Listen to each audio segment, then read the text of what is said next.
Maayong hapon, good afternoon mga bok. Kakarating ko lang mula Tacloban, nag-secure ako ng flood permit.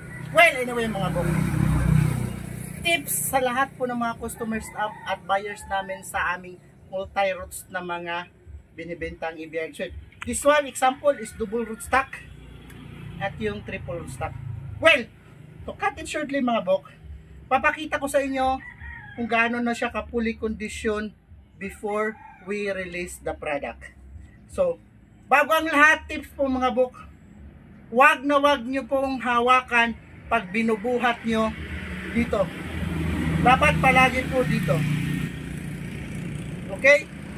Para hindi po maghiwalay ang union portion dito. We make sure na nasa fully condition na yan. Ito, kitang-kita nyo naman, zoom mo my loves. May lamat na siya na nag-union na talaga siya. Mamaya ipapakita ko yan. Pero hindi muna namin yan tinatanggalan dahil una, pag mga orders na going shipment, LBC, via cargo bus, via van na padala, hindi natin alam kung anong mangyayari during sa transport, sa kondisyon ng daan, sa pag-unload, nagmamadali yung mga caretaker ng mga receiver, kahit saan lang hinahawakan, dapat po palaging ganito.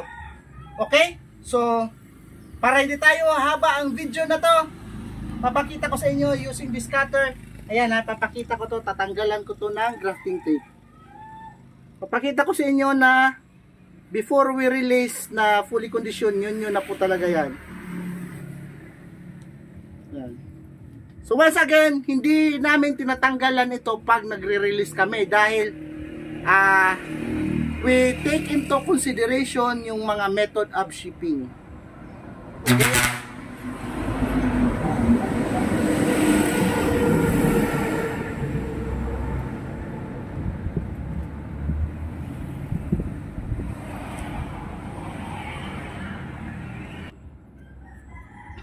So as of this moment, tinanggalan ko. Ayan, kitang-kita na. Oh, fully condition na yan.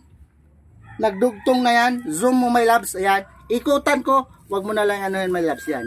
Ikot ko ha. Ayan ha. Oh. Fully union na yan sila. Nagdikit na yan. Kitang-kita nyo naman. Oh. Yan. Okay? Nagdikit na yan. So, unang rason, eto. Kita mo dito my loves. Going to Sir Jetro ito via LBC. Ayan. So, going to Sir Jetro via LBC, hindi namin tinanggalan ng grafting tape.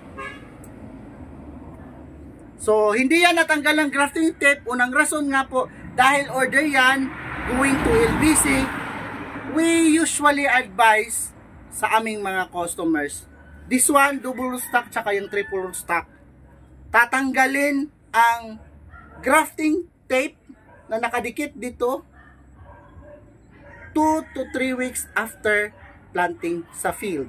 Okay? So once again, we make sure na fully union na yan when we release. So mas mabilis yan lumaki pag nasa field na. However, merong mga customer kaming when they receive the product, they opt to replace the pulley bag into a bigger one.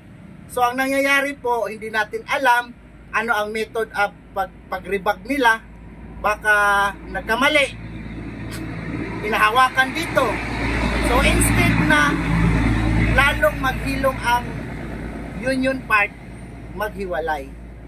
Okay? So we just make sure from our previous mga clients, yung 2 months is not really enough for double tsaka triple rootstock na order. So we make sure na 5 months po talaga, 5 long months ang waiting or ordering time natin ng multi-rootstock para maging ganito. Yan o. Para maging ganyan. Okay? So, yan lang po ang konting tip natin sa ngayon. Maraming salamat!